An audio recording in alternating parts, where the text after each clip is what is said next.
say community-led security mechanisms, in and of itself, it's not a term of art. It's not something you would go out there and find as a thing that people perhaps necessarily automatically understand. It's more of a phenomenon that we recognize exists in society.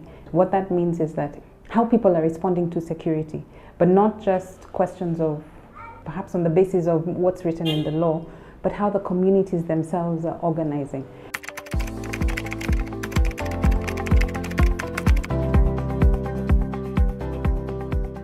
Kawangware has got interesting dynamics, for example. It has a mix of also a better, better established area than what you would see in some of the other low-income areas in Nairobi. So it creates certain interesting contrasts that were good to see.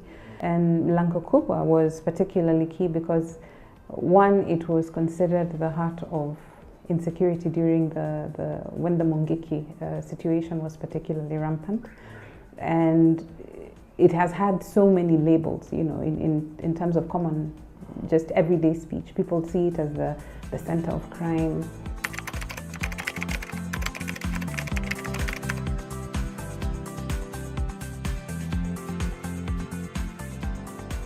Kuna time mzee wangu anatoka job akanyang'anywa na mavijana bag na kila kitu na laptop na phone.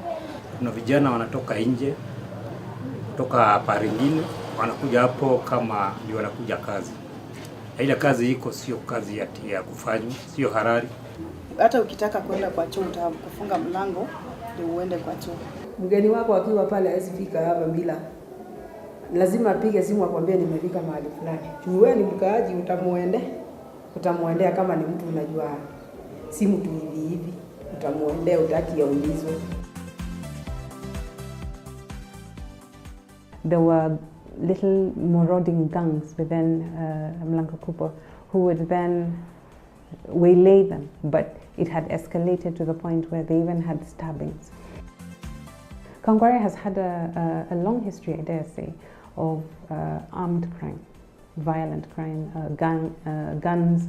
They've been carjacking, and so some of the issues they faced included breaking into houses, but armed breaking into houses, waylaying, and then there was constantly running battles between police and maybe carjackers or armed robbers within the area. And at some point they also felt that people on borders who were also masquerading as borders, but they were also criminals.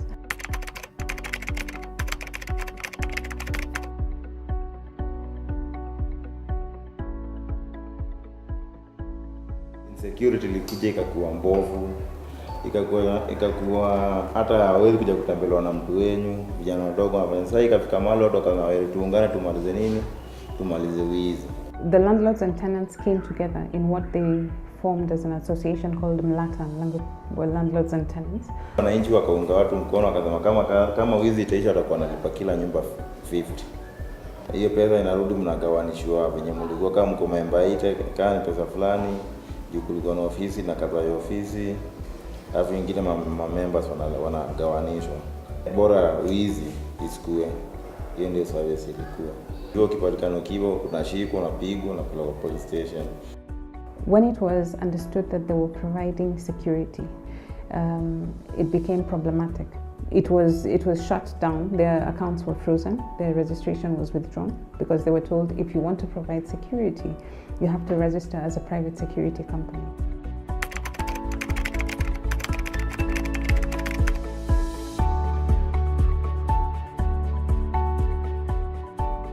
What they fell back on is just the youth patrolling, but patrolling under the umbrella of Mlata. So these are youth who are well-known, people who have grown up here, they know each other, and so they know the area. Because they knew some of the youth who were involved in crime were known.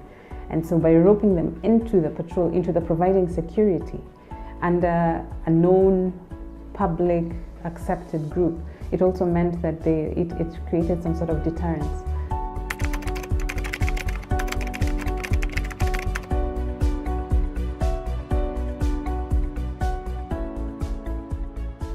tunafanya kama direct landowners ni kufanya kazi na administration.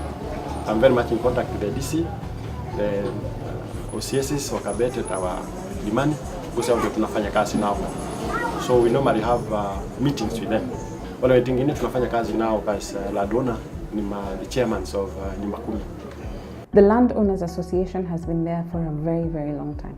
The understanding is that they have interests within the area that are long-standing. And the initiatives that they have taken have actually been more focused around the landlord's interests. So they've embraced that a lot more in terms of how they manage the security, and have also engaged more robustly with the police. And that's perhaps because they were in a better financial position, they were better able to leverage their influence in that way.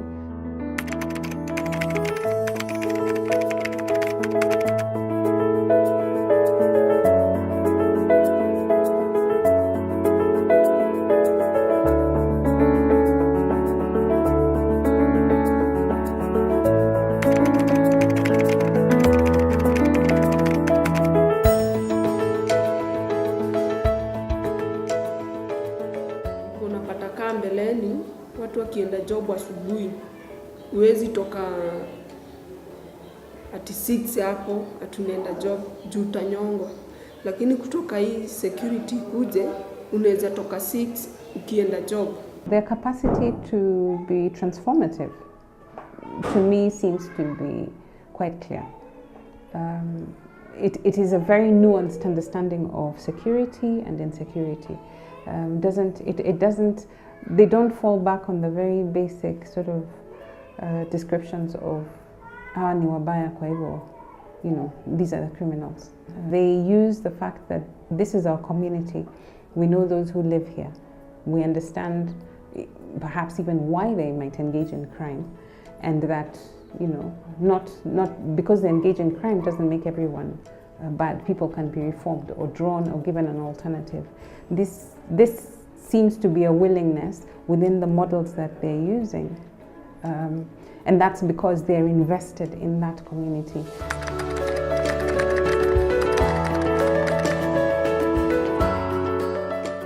The case in Kawangware begins to indicate how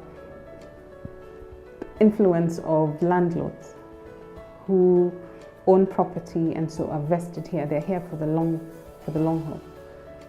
The business interests cannot be excluded from conversations on security. But in terms of potential, particularly now that there's a recognition that security has to be very clear at the very lowest level of social organization, at the community level. And even the state has stepped in to perhaps try and figure out how do we start building a system or a structure of security right from the root. I think there's a lot to be learned from what communities are doing.